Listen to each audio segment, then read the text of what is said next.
For the third time this week, the HOA president drove straight through my ranch gate and destroyed my sick wife's healing garden. That was the morning I decided it would be the last time. It was 6:30 a.m. in rural Texas. I stood at my kitchen window with a cup of coffee as her white Lexus ripped through my private gate like it was a public road. Tires crushed the bluebonnets my wife planted during chemotherapy. My cattle scattered. Her oxygen machine on the porch suddenly cut out. She never even slowed down. What this HOA Karen didn't know was that I had spent the entire weekend installing solid steel bollards right across that driveway. And the very next time she tried to use my land as her shortcut, her Lexus never made it through my gate again. What would you do if someone kept driving through your dying wife's sanctuary?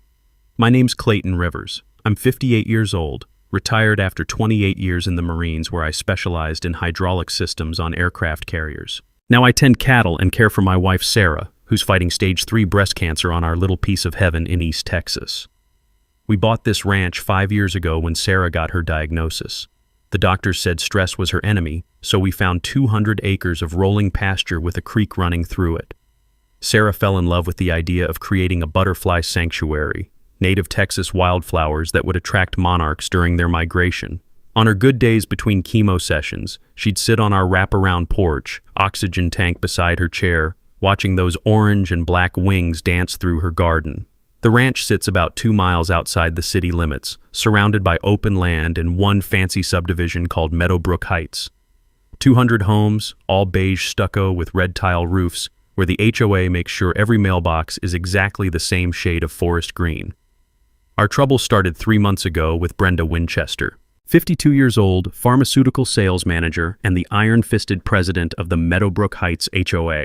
This woman drives a white Lexus GX 470 with a blessed vanity plate and enough live, laugh, love bumper stickers to make you nauseous. One morning, I'm checking fence posts when I hear this ATV engine coming across my property. I follow the sound and find Brenda Winchester measuring my gate with a tape measure. She's wearing a navy business suit and high heels, completely out of place on a cattle ranch. "Ma'am, this is private property," I tell her, keeping my voice calm like the Marines taught me. "Could you please use the public access road?" She looks at me like I just asked her to eat dirt. "I've been using this road since before you moved here. There's a historical right-of-way to our water pump station. Deal with it." Now, I've dealt with roadside bombs in Afghanistan and drunk sailors on shore leave, but nothing prepared me for the pure entitlement in this woman's voice.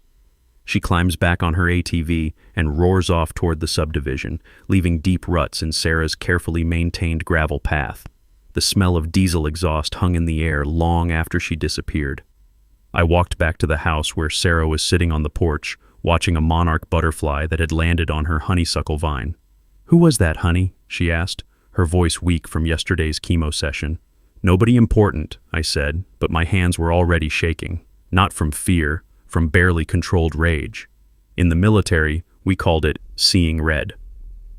When someone threatens what you're sworn to protect, every instinct screams to eliminate the threat. But this wasn't Afghanistan. This was Texas, where we settle things legally, usually. Over the next few weeks, Brenda escalated from ATV to SUV, claiming she needed efficiency to check the subdivision's water pump station. Every morning at exactly 7:15, that white Lexus would come tearing through my gate, past my house, through Sarah's garden, kicking up gravel and dust. The cattle learned to scatter when they heard her coming. Thunder, my prize Angus bull, jumped a fence section trying to get away and gashed his leg on the barbed wire. $800 in veterinary bills and scattered feed later, I was starting to understand this wasn't about water pumps. This was about control, about showing the locals who really runs things around here. Sarah stopped sitting on the porch during her treatments. "I feel like we're living in a fishbowl, honey," she told me one evening, tears in her eyes as she watched her trampled flowers. That night, I made myself a promise.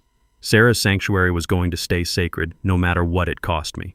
3 weeks into Brenda's daily invasions, she decided to up the ante. Every Tuesday became HOA inspection day, where she'd bring the entire board through my gate for what she called community tours. Picture this: 5 vehicles, 12 people, treating my ranch like it's some kind of public park. They'd climb out of their SUVs in their subdivision uniforms, khaki pants, polo shirts, and that special kind of confidence that comes from never being told no in your life. I watched from my kitchen window as Brenda led them around my property with a clipboard, pointing at fence posts and taking measurements like she was planning renovations. The group included the HOA treasurer, a nervous little man who kept glancing at his phone, and the vice president, a woman who wore sunglasses indoors and carried a purse that cost more than my truck payment. This area would be perfect for the community gazebo, I heard Brenda tell them, standing in the middle of Sarah's butterfly garden. She was wearing designer boots that probably cost more than most people's rent, crushing delicate Indian paintbrush under her heels. The tours weren't just disruptive, they were dangerous. 12 people tramping around a working cattle ranch, leaving gates open, making noise, spooking animals that outweigh them by 1,000 pounds. My cattle scattered across all 200 acres, breaking through fence sections and mixing up the herds I'd spent months organizing. Thunder, my prize Angus bull, panicked during one of these inspections and crashed through a corner post trying to escape. The barbed wire caught his left hind leg, opening a gash that required 47 stitches and 3 weeks of antibiotics. Dr. Martinez, our large animal vet, shook his head as he sutured the wound. These animals don't understand tourists, Clayton. Next time might be worse. But the worst part was watching Sarah. My wife, who'd found peace in this place during the hardest fight of her life, started flinching every time she heard car doors slamming in our driveway. Her oncologist noticed the stress affecting her treatment response. Blood pressure up, white cell count down, sleep patterns disrupted. I had to do something, but I needed evidence. So I went shopping. Military training teaches you that intelligence wins wars, not firepower. I spent $800 at the electronics store on 6 trail cameras with motion sensors, the same passive infrared technology we used for perimeter security overseas. I positioned them with overlapping coverage zones, concealed in fence posts and tree branches, creating a surveillance net that would make the Pentagon proud. The cameras revealed something interesting. Brenda wasn't just bringing HOA members through my property, she was charging them. I caught her on video collecting $50 bills from neighbors who wanted to experience what she advertised on the Meadowbrook Heights Facebook page as authentic Texas ranch tours. Here's a knowledge nugget for you. Trail cameras use passive infrared sensors that detect heat signatures from up to 40 feet away.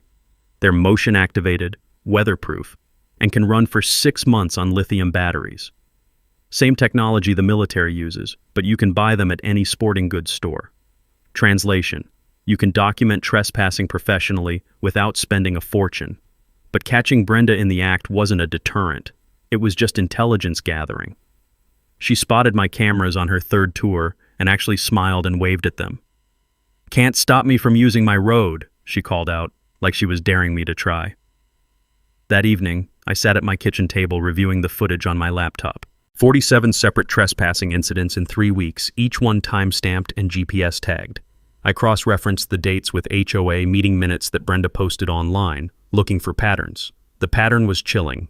Every ranch tour happened exactly 1 day before HOA votes on rural property concerns. She was using my land to build political support for whatever scheme she had planned next.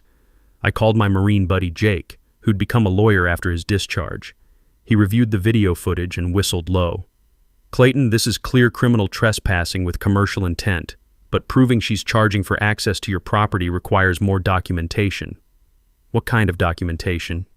"Financial records, advertising materials, witness statements. Build a case that shows pattern and intent."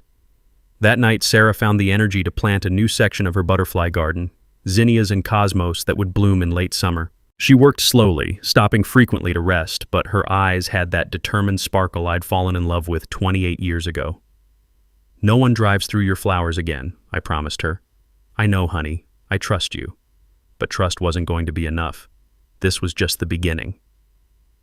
2 weeks later, Brenda made her boldest move yet. She filed an official claim with the county for a right-of-way easement on my property and announced plans to install an HOA security booth right next to my gate. The letter from county planning hit my mailbox like a legal grenade. Notice of easement claim hearing, Meadowbrook Heights HOA versus Rivers Ranch property. The hearing was scheduled for the following Thursday at 2 p.m. "Community safety requires monitoring rural activities," Brenda explained to the local newspaper. "We need to ensure agricultural operations don't impact our neighborhood's property values. The immediate impact was devastating. My bank received a county inquiry about property boundaries and promptly froze my equity line of credit. Sarah's medical bills were stacking up, and we'd been counting on that credit to cover her treatments. The insurance company launched their own investigation into alleged commercial use of our ranch, threatening to void our homeowner's policy. Neighbors started asking questions. "Is it true you're running some kind of business out there, Clayton?" The doubt in their voices cut deeper than Brenda's lies. I couldn't sleep that night, lying next to Sarah in our bed, listening to her oxygen concentrator cycling on and off. My hands were shaking again, the first time since Afghanistan. This wasn't combat, but it felt like war. The next morning, I hired a professional surveyor and drove to the county courthouse. If Brenda wanted to play legal games, I'd show her what 28 years of military precision looked like applied to civilian problems. The surveyor, a grizzled old-timer named Pete, used GPS equipment accurate to within 2 inches, the same satellite technology that guided artillery strikes overseas. "This is military-grade surveying, Clayton. We'll know exactly where every boundary line runs." Here's something most people don't know. Professional survey equipment uses the same GPS satellite constellation as military targeting systems. It can pinpoint property boundaries with surgical precision, and those measurements hold up in any court. Translation: when someone claims your land, get it surveyed professionally. Emotions don't win property disputes, documentation does. The courthouse smelled like old paper and disappointment. I spent 6 hours in the basement records room, photographing decades of property deeds and easement documents. Military training kicked in, systematic intelligence gathering, pattern recognition, attention to detail.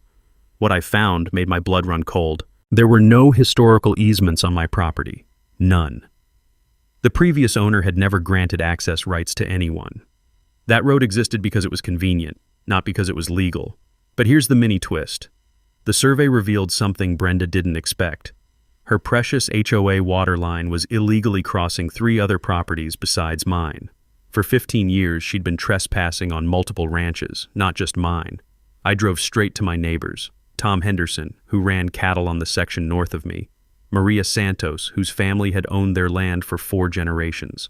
Bill Crawford, a retired teacher who raised quarter horses.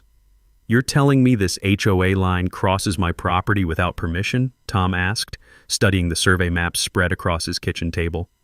15 years of illegal trespassing, I confirmed. "And I bet you never saw a penny in compensation." That's when the real story emerged. Brenda had been systematically intimidating all the rural property owners, threatening lawsuits, filing nuisance complaints, creating paper trails to justify her enforcement actions. She wasn't just targeting me, she was running a campaign against anyone who didn't fit her suburban vision. The county planning meeting was held in a sterile conference room with fluorescent lights that hummed like angry wasps. Brenda arrived in her Navy business suit, carrying a leather portfolio and radiating the confidence of someone who'd never lost a fight. I came in my cleanest jeans, carrying a banker's box full of documentation. "Mr. Rivers," the planning director said, "Mrs. Winchester claims historical usage rights to access community water infrastructure." I opened my box. "Sir, I've got 40 years of property records, professional survey documentation, and evidence that no such easement has ever existed. Furthermore, I can prove the HOA's water system is illegally crossing multiple private properties without compensation or permission." Brenda's face went white. That's impossible. We have documentation." "Ma'am, I'd be very interested to see that documentation." The planning director leaned forward. "Mrs. Winchester, do you have legal easement documents for the property access you're claiming?" I watched her squirm for 30 seconds of beautiful silence before she said, "I'll need to consult with our attorney." "Then this hearing is postponed pending documentation review," the director said. As we filed out of the room, the planning director pulled me aside. "Off the record, Mr. Rivers. Her claim has no merit, but she's got political connections. Document everything." That night, Sarah was strong enough to sit on the porch. We watched a pair of monarch butterflies dancing around her zinnia patch as the sun set behind our pastures. "How'd it go today?" she asked. "We're winning," I said, "but this isn't over." Brenda Winchester didn't take losing gracefully. 2 days after the county meeting, she filed a formal nuisance complaint against our ranch, demanding what she called agricultural modernization and threatening daily fines of $500 until we complied with her undefined standards. The complaint was 12 pages of legal gibberish that basically boiled down to, "This cattle ranch makes our neighborhood look bad, so shut it down." She claimed our livestock operations violated health codes, our structures needed inspection, and our property was reducing home values in Meadowbrook Heights by an average of $15,000 per house. The county inspector showed up the next Tuesday morning in a white pickup truck with official plates. His name was Rodriguez, and he looked like a man who'd rather be fishing than dealing with HOA drama. "Mr. Rivers, I've got to investigate this complaint, but between you and me, it looks like bureaucratic harassment. Your operation is cleaner than most facilities I inspect." Still, he had to follow protocol. 3 hours of walking my property, checking feed storage, water systems, and waste management. Everything passed, but the stress was eating Sarah alive. She collapsed during her chemo session that Thursday and spent the night in the hospital. I sat in that plastic chair next to her bed, listening to monitors beep and watching IV drips, making a decision that would change everything. The smell of antiseptic couldn't mask the scent of fear in that room. Fear that stress was winning the battle against cancer. That weekend, I drove back to the courthouse. 3 days in the records room, photographing every document I could find. Military intelligence training from Afghanistan, applied to Texas property law. I was looking for patterns, inconsistencies, anything that would explain Brenda's confidence. Here's what most people don't understand about public records. They're public for a reason. Property deeds, permit applications, tax records, it's all there if you know how to look. I spent 72 hours learning the paper trail of my own neighborhood, and that's when I found the smoking gun. The original water easement that Brenda claimed gave her access rights had expired in 1987. Expired, as in no longer valid, no longer legal. The county had sent official notice to the HOA requiring renewal, but nobody ever responded. The legal department assumed compliance and never followed up. For 15 years, Brenda Winchester had been trespassing on my property and 3 others, operating an entire water system on expired permits. She was running a sophisticated criminal enterprise, and she probably didn't even realize it. Here's a knowledge nugget that could save your property. Easements aren't permanent unless specifically written that way. Most utility easements require periodic renewal, and if they expire, the property owner can revoke access. Always check the original documents. Translation: just because someone's been using your land doesn't mean they have the legal right to keep using it. I called my lawyer buddy Jake and read him the findings over the phone. "Clayton, this is bigger than trespassing. Document forgery is a federal crime when it involves property rights. If she's been falsifying easement documents, we're talking fraud charges." I spent the next week gathering evidence from my neighbors. Tom Henderson had his own horror stories. Maria Santos showed me threatening letters about agricultural compliance. Bill Crawford had photographs of Brenda's people measuring his horse pastures without permission. The pattern was undeniable. Brenda wasn't just an entitled HOA president. She was systematically targeting rural property owners to force them into compliance or buyouts. This was economic warfare disguised as community development. My trail cameras captured something interesting during this investigation phase. Brenda's husband, a quiet man who worked for the county water department, came to my gate at midnight on a Wednesday. He stood there for 20 minutes, studying my fence posts and gate structure, taking measurements with a tape measure. The mini twist came the next morning. I was reviewing the footage when my phone rang. Unknown number, but I answered anyway.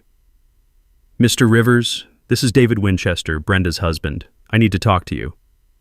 "About what, sir?" "About documents my wife has been creating. I think you should know what you're really dealing with." We met at a diner in town, away from both our neighborhoods. David Winchester looked like a man carrying a heavy burden. He slid a manila folder across the table. "These are copies of the original easement documents from 1987, the real ones. What Brenda's been showing the county, those aren't legitimate." Yo, inside the folder were photocopies of the actual expired easement, the county's renewal notice, and something that made my coffee taste like ash. Forged documents with signatures, notary stamps, and county seals that had been created sometime in 2005. "Why are you showing me this?" I asked. "Because what she's doing isn't just wrong, it's criminal, and I won't be part of it anymore."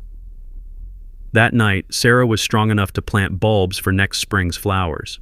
As we worked together in the fading light, I told her what I'd learned. So she's been lying to everyone? For 15 years. What happens now? I looked at those bulbs in the dark soil, thinking about flowers that would bloom long after this war was over. Now we finish this. The criminal conspiracy was even worse than I'd imagined.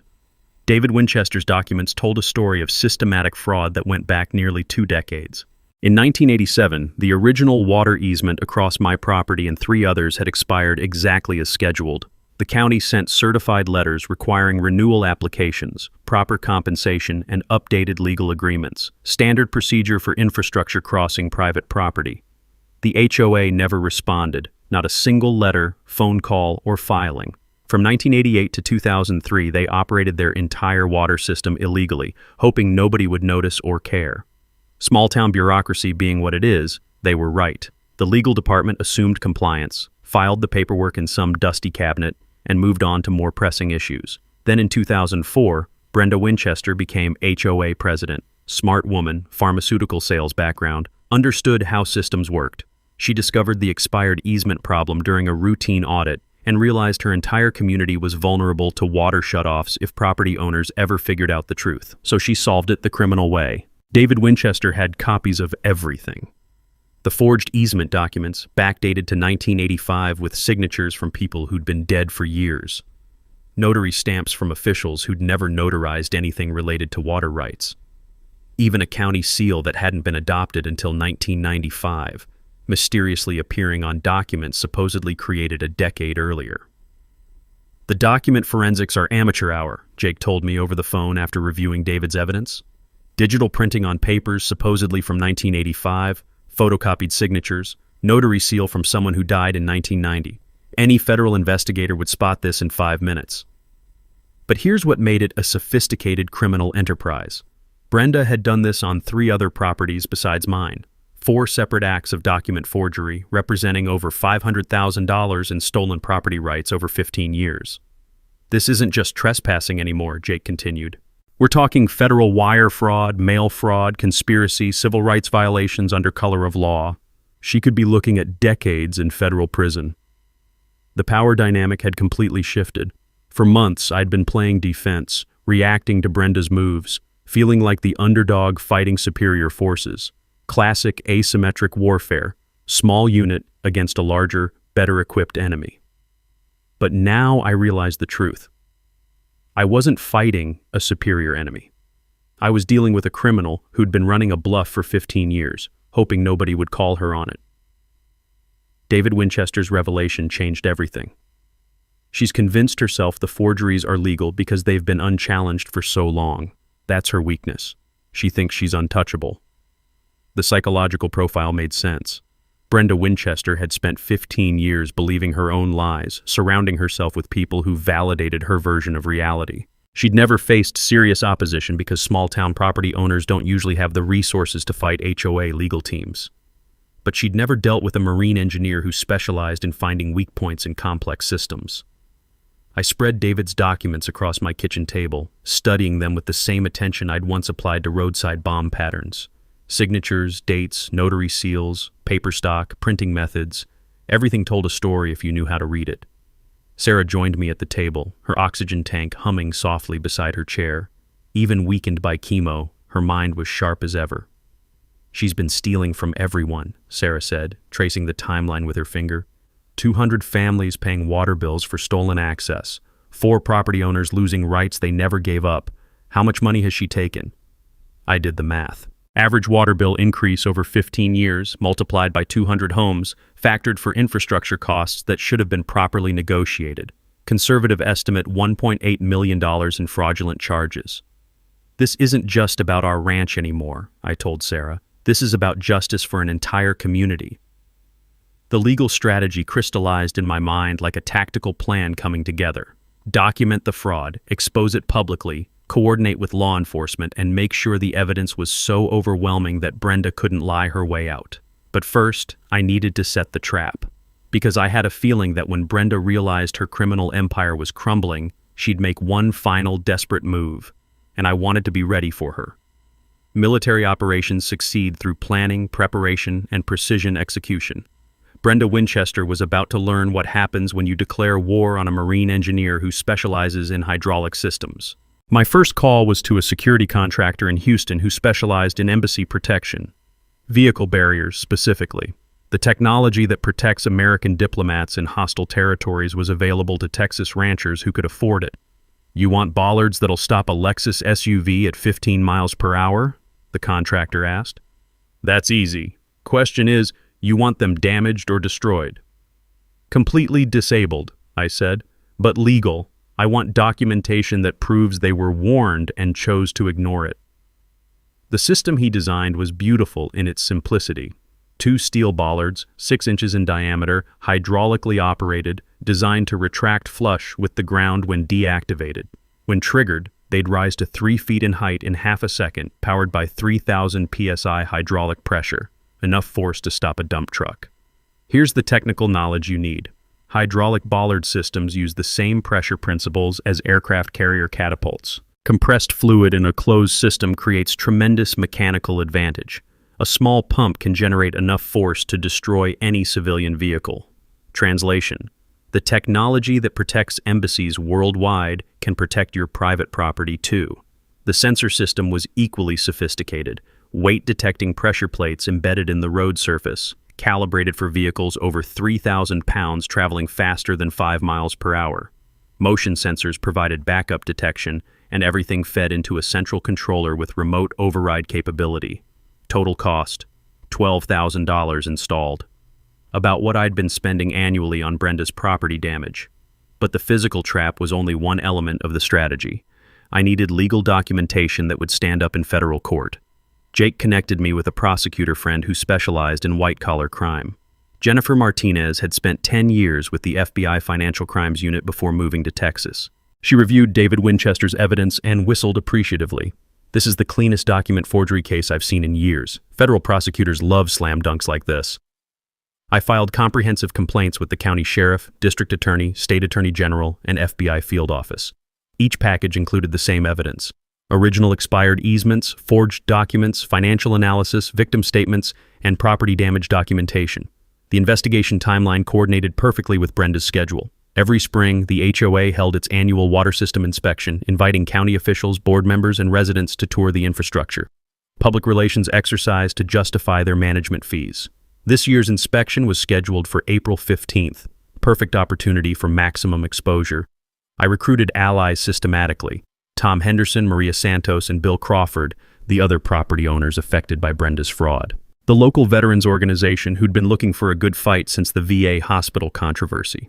Our County Ranchers Association, always eager to oppose suburban development pressure. Jennifer Martinez arranged for federal investigators to monitor the situation.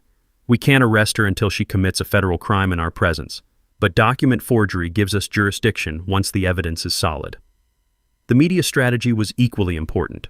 Our local newspaper editor, a crusty old-timer named Pete Hoffman, had been suspicious of HOA politics for years. He agreed to investigate the water fraud story, pending a triggering event that would justify front-page coverage. I installed the bollard system on a Tuesday morning. Professional installation crew, permits filed with the county, warning signs posted according to state requirements. Private property, authorized vehicles only, security measures in place. The bollards were invisible when retracted, just 2 circular covers flush with the gravel road. But the control system in my house showed their status on a laptop screen. Armed, sensors active, hydraulic pressure nominal. High-resolution cameras covered every angle, motion-activated, infrared-capable, 4K video with audio recording, tamper-proof housing, encrypted wireless transmission to cloud storage, admissible in federal court. Sarah helped me test the system that evening, driving her small Honda over the sensors at various speeds. Below 5 miles per hour, nothing happened. The bollards stayed down. Above that threshold, warning lights activated before the bollards would deploy. "It's like a mousetrap," Sarah observed, watching the laptop display. "But for someone who's been stealing cheese for 15 years. The final preparation was psychological. I studied Brenda's patterns, her personality, her triggers. Entitled people don't back down when challenged. They escalate. She'd spent 15 years believing she was legally untouchable. When that illusion cracked, she'd make a desperate move to prove her power. I was counting on it. The week before the water inspection, I sent Brenda Winchester a certified letter. Professional, polite, direct. Please use public access roads for all future HOA business. Private property will be protected by security measures as of April 10th. She signed for it on a Thursday. By Friday, the neighborhood gossip network was buzzing with rumors about terrorist tactics and veteran extremism. Sunday night, I set the Bollards to active mode. Monday morning, I sat on my porch with Sarah, drinking coffee and watching monarchs dance around her butterfly garden. "You ready for this?" she asked. "Been ready my whole life." Brenda Winchester's response to my security measures was swift, panicked, and completely illegal. The first sign of desperation came Tuesday morning. My phone started ringing at 6 a.m. Angry calls from Meadowbrook Heights residents who'd received emergency notices about a water crisis caused by uncooperative rural property owner. "Is it true you're holding our water system hostage?" asked Mrs. Patterson, an elderly widow who'd never spoken to me before. "Ma'am, I've never interfered with your water supply. The HOA has been illegally accessing infrastructure across my property, and I've installed security to protect my rights." But the damage was done. Brenda's emergency HOA meeting drew over 100 residents to the community center. I watched from my truck in the parking lot as she addressed the crowd through the windows, gesticulating dramatically at poster boards covered with charts and diagrams. The meeting lasted 2 hours. Afterward, residents filed past my truck, some glaring, others looking confused. Tom Henderson stopped to talk. "She's claiming you're demanding ransom payments for water access," he said. Showed financial projections about rate increases if they have to pay for proper easements. What did the residents say? Split down the middle. Half believe her sob story, half are asking why they never knew about easement issues before. That afternoon, Brenda escalated to direct threats. A certified letter from a Houston law firm demanded for immediate removal of illegal barriers. The language was aggressive, threatening $2 million in damages for intentional interference with community infrastructure. The letter claimed I was violating federal interstate commerce laws, state utility regulations, and county emergency access requirements. Pure legal gibberish, but intimidating enough to scare most property owners into compliance. Jake read the letter and laughed. This attorney has no idea what his client's really done. He's threatening federal action against someone who's documented federal crimes by his client. But the real escalation came Thursday night. My trail cameras caught Brenda's husband David creeping around my gate at 2 a.m. examining the bollard installation with a flashlight. He spent 20 minutes measuring, photographing, and testing the sensor zones. Friday morning brought the mini twist I'd been expecting. David Winchester called my cell phone directly. "Mr. Rivers, I need to warn you about something. Brenda's planning to sabotage your security system during the water inspection Monday. She's hired people to disable it." "What kind of people?" "Men with tools. She's convinced the residents that your barriers are illegal, and she's planning to remove them in front of everyone as a demonstration of community action." This was perfect. Conspiracy to commit vandalism, destruction of property, criminal mischief, all federal crimes when committed to further an existing fraud scheme. "David, why are you telling me this?" "Because I filed for divorce yesterday. I won't be part of her criminal enterprise anymore." I immediately called Jennifer Martinez, the federal prosecutor. She was fascinated by the development. Conspiracy to destroy evidence in a federal investigation? That's obstruction of justice. We can arrest her the moment those tools touch your property. Saturday morning, I upgraded the security system. Additional cameras, motion sensors, and a direct emergency line to the sheriff's department. If Brenda wanted to commit federal crimes in front of witnesses, I'd document every second. The psychological pressure was getting to her. Social media posts became increasingly erratic. Friday evening, she live-streamed a rant about rural extremism threatening family safety. The video went viral on the neighborhood Facebook groups, but not in the way she expected. Comments poured in questioning her version of events. Why wasn't easement renewal handled properly? What documentation exists for these access rights? How much has this cost us over the years?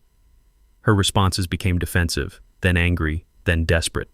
"You people don't understand legal complexities. I've been protecting this community for 15 years while ungrateful residents question my expertise." Sunday afternoon brought the final escalation. Brenda organized what she called a convoy for community water rights. 15 HOA vehicles planning to drive through my ranch simultaneously during Monday's inspection. She announced the plan on Facebook Live. Tomorrow, we're going to demonstrate that no one threatens our community's water supply. Rural extremists need to understand that 200 families won't be intimidated by one angry veteran. The video revealed everything I needed to know about her mental state: rapid speech, defensive posture, increasingly wild accusations. This wasn't strategic thinking. This was panic. Jennifer Martinez watched the live stream from her office. She's going to commit multiple federal crimes on camera in front of witnesses while live streaming the evidence. I've never seen a cleaner criminal case. That evening, Sarah and I sat on the porch, watching her butterfly garden bloom in the fading light. Monarchs were arriving for their spring migration, just like she'd planned. "Tomorrow's going to be interesting," she said. "Tomorrow's going to be justice." Monday morning arrived with the crisp clarity that only comes before a perfect storm. Brenda Winchester was about to stage the most spectacular criminal confession in Texas legal history. Her convoy assembled in the Meadowbrook Heights parking lot at 9 a.m. 15 vehicles ranging from soccer mom SUVs to pickup trucks borrowed for the occasion. Brenda had recruited not just HOA board members, but residents convinced they were fighting for their water rights. I watched through binoculars from my porch as she addressed the group like a general preparing for battle. She'd hired what she called a security consultant, a man in tactical gear who looked like he'd been rejected from every legitimate security company in Houston. The plan, according to her continued Facebook live streaming, was simple: drive through the ranch en masse, overwhelm any security systems through sheer numbers, and physically remove the bollards with crowbars and power tools. "We're going to show this rural extremist that community rights supersede individual property claims," she announced to her phone camera. 200 families deserve water, more than one selfish veteran deserves privacy. What she didn't know was that her security consultant was actually an unlicensed private investigator named Marcus Webb, who'd been convicted of fraud in Louisiana and was operating illegally in Texas. Jennifer Martinez had identified him through his license plate during surveillance. At 10:15 a.m., the convoy started moving. 15 vehicles in formation, Brenda's white Lexus in the lead, driving toward my ranch like some suburban militia heading to war. I activated the bollard system from my laptop, armed all cameras, and called the sheriff's department emergency line. 15 vehicles approaching for coordinated trespassing, federal investigators standing by. The morning air smelled like blooming bluebonnets and diesel exhaust as Brenda's convoy approached my gate. Sarah sat beside me on the porch in her wheelchair, oxygen tank humming, determined to witness justice in person. "You sure this is going to work?" she asked. "Honey, I spent 28 years preparing for this moment." The convoy slowed at my gate, engines idling while Brenda consulted with her security team. Through her live stream, we could hear her coordination efforts. "Remember, we have every legal right to access community infrastructure. Don't let intimidation tactics stop us." What happened next was the mini-twist that made this case federal prosecutors' dream scenario. As Brenda prepared to drive through my gate, 3 unmarked federal sedans pulled up behind the convoy. FBI agents Jennifer Martinez had positioned for surveillance suddenly found themselves witnesses to conspiracy in progress. But Brenda was too committed to her narrative to back down. Seeing the federal vehicles, she assumed they were county officials supporting her position. She actually waved at the agents and announced into her phone camera, "Even law enforcement recognizes our legitimate community rights." At 10:47 a.m., Brenda Winchester accelerated her white Lexus GX 470 through my gate at approximately 15 miles per hour. The weight sensors triggered, hydraulic pressure engaged. Steel bollards rose from the ground in half a second with a mechanical clang that echoed across the county. Brenda's undercarriage met 3,000 psi of Texas justice. The impact was devastating. Transmission case cracked, oil pan ruptured, radiator destroyed. Her Lexus went from luxury transportation to immobile scrap metal in the time it takes to blink. Steam rose from the engine compartment. Transmission fluid pooled on my gravel road. Her horn blared continuously from the impact damage, creating a soundtrack of mechanical distress that perfectly matched the situation. Brenda was trapped. Forward motion blocked by bollards. Reverse prevented by trailing vehicles, stuck between steel posts, live streaming her humiliation to the internet. The convoy behind her panicked. 15 vehicles trying to reverse simultaneously in a narrow road, blocking each other's escape, creating the kind of traffic nightmare that usually only happens during hurricane evacuations. FBI agent Martinez approached Brenda's disabled vehicle with federal warrant paperwork already prepared. "Mrs. Winchester, you're under arrest for criminal trespassing, conspiracy to commit vandalism, document forgery, wire fraud, mail fraud, and obstruction of justice." Brenda's live stream was still running, broadcasting her arrest to hundreds of viewers who'd been following her community action campaign. Comments exploded with shock, confusion, and slowly dawning understanding of what they'd really been witnessing. "This is illegal," Brenda screamed through her shattered windshield. "I have documentation. I have rights." "Ma'am, your documentation consists of forged federal instruments. You've been operating a criminal enterprise for 15 years. The security consultant tried to flee on foot across my pasture but was tackled by Agent Rodriguez near Sarah's butterfly garden. Watching a criminal get arrested in a field of blooming wildflowers felt like poetic justice. By noon, 3 people were in federal custody, 15 vehicles were impounded as evidence, and the Meadowbrook Heights water crisis was over. The smell of leaked transmission fluid couldn't mask the sweet scent of justice finally served. The scene at my ranch looked like something from a disaster movie, if disasters involved federal arrests and mechanical justice. Brenda Winchester's white Lexus sat disabled between my steel bollards like a monument to criminal stupidity. Steam continued rising from the destroyed engine, and that continuous horn blast created a soundtrack that could probably be heard in the next county. Transmission fluid spread across the gravel in an abstract art pattern that would make Jackson Pollock proud. Within minutes, my ranch became the center of a law enforcement convention. 3 FBI vehicles, 2 county sheriff cruisers, 1 state police unit, and a tow truck that would need heavy-duty equipment to extract Brenda's vehicle from its steel trap. But the real audience was growing by the minute. Word spreads fast in rural Texas, especially when it involves federal arrests and mechanical carnage. Neighboring ranchers arrived on horseback and in pickup trucks. Veterans from the local VFW post came to support one of their own. Even some Meadowbrook Heights residents showed up, drawn by curiosity and the entertainment value of watching their HOA president get arrested on live stream. News crews from 2 different stations were already en route, having monitored Brenda's Facebook Live coverage of what she'd promoted as community action for water rights. Agent Jennifer Martinez took control of the scene with the efficiency of someone who'd done this before. She approached Brenda's trapped vehicle with federal warrant paperwork and a voice amplifier that ensured everyone could hear the charges. "Brenda Winchester, you're under arrest for violations of federal fraud statutes, specifically document forgery, wire fraud, mail fraud, conspiracy to commit vandalism, and obstruction of justice in an ongoing federal investigation." Brenda's response, broadcast live to her Facebook audience, was pure panic mixed with entitled rage.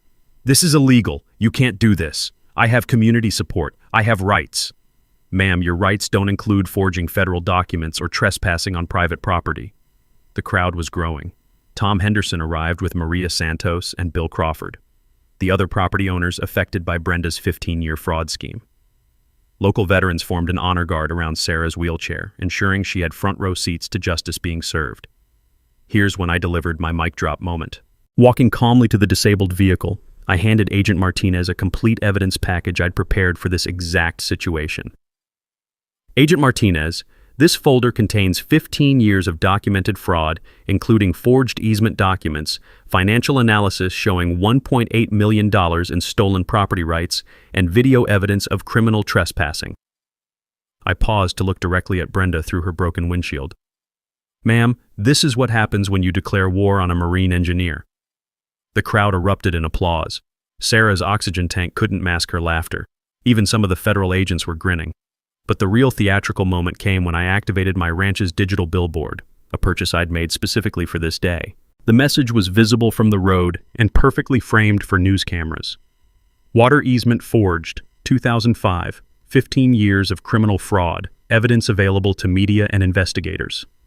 Below that, side-by-side images of the original 1987 easement and Brenda's forged documents, with circles highlighting the obviously falsified signatures and impossible dates. The visual impact was devastating. 200 Meadowbrook Heights residents realized they'd been paying inflated water bills to fund a criminal enterprise. The evidence was so clear that even non-lawyers could understand the fraud scope.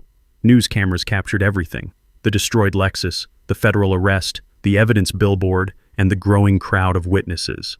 This was going to be the lead story on every local news station.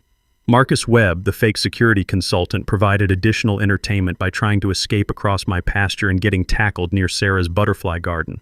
Agent Rodriguez was practically laughing as he applied handcuffs. "Sir, you're under arrest for unlicensed private investigation, conspiracy to commit vandalism, and being really bad at running."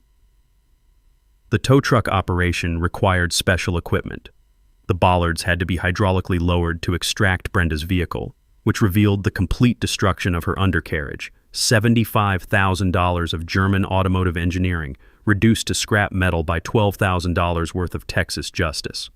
As they loaded her destroyed Lexus onto the flatbed truck, I couldn't help but notice the irony.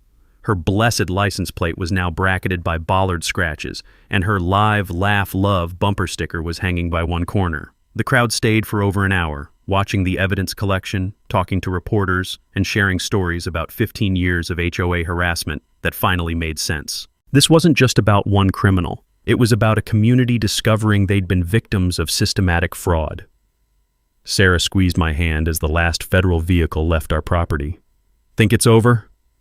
I looked at her butterfly garden, where monarchs were landing on blooms that would never be disturbed by unauthorized traffic again. "Honey, it's finally over." Justice moved surprisingly fast once federal prosecutors had video evidence of crimes committed on live stream. Brenda Winchester pled guilty to 7 federal charges 3 months later, accepting a plea agreement that included 4 years in federal prison and $2.3 million in restitution. Her attorney advised her that fighting the charges would only result in additional conspiracy counts and a longer sentence. The evidence was overwhelming: forged documents, video confessions, financial records, and witness testimony from her own husband. David Winchester received immunity in exchange for cooperation, providing prosecutors with insider details about 15 years of systematic fraud. Marcus Webb, the fake security consultant, got 18 months for conspiracy and operating without a license. His criminal record in Louisiana revealed this wasn't his first attempt at privatized law enforcement. The HOA board dissolved completely within 2 weeks of the arrests. Emergency elections brought in new leadership that immediately negotiated legitimate easement agreements with all affected property owners. My ranch received $5,000 annually for legal waterline access, fair compensation that should have been paid decades ago. The class action lawsuit representing 200 Meadowbrook Heights residents settled for $1.8 million, recovering 15 years of overcharges for fraudulent infrastructure costs. Each family received approximately $9,000, plus legal fees covered by Brenda's seized assets. Sarah's medical bills, which had been mounting during the stress of our legal battle, were completely covered by donations from the Veterans Organization and settlement overflow funds. Her oncologist reported that removing the stress dramatically improved her treatment response. My Bollard system became a neighborhood attraction. Property rights attorneys from across Texas visited to study the installation, and I started consulting part-time with other property owners facing HOA harassment. Turns out there's a market for military precision applied to civilian property defense. The Spring Water Festival launched 6 months later, funded by settlement money and designed to celebrate legal water access and community cooperation. Sarah's butterfly garden became the festival centerpiece, attracting monarch researchers from the state university who established a permanent observation station. The festival also served another purpose: education. Displays explaining property rights, easement law, and document authentication helped residents understand how they'd been victimized and how to prevent future fraud. Relations between rural and suburban residents improved dramatically once everyone understood the real story. The new HOA leadership partnered with local ranchers for educational programs, connecting suburban kids with agricultural heritage and environmental conservation. Sarah's health improved remarkably with the stress removed from our lives. Her cancer entered remission 8 months after Brenda's arrest, and her butterfly garden expanded to cover 3 acres of native Texas wildflowers. "Fighting for our home brought us closer than 20 years of peace," she told me one evening as we watched monarchs dancing in the sunset.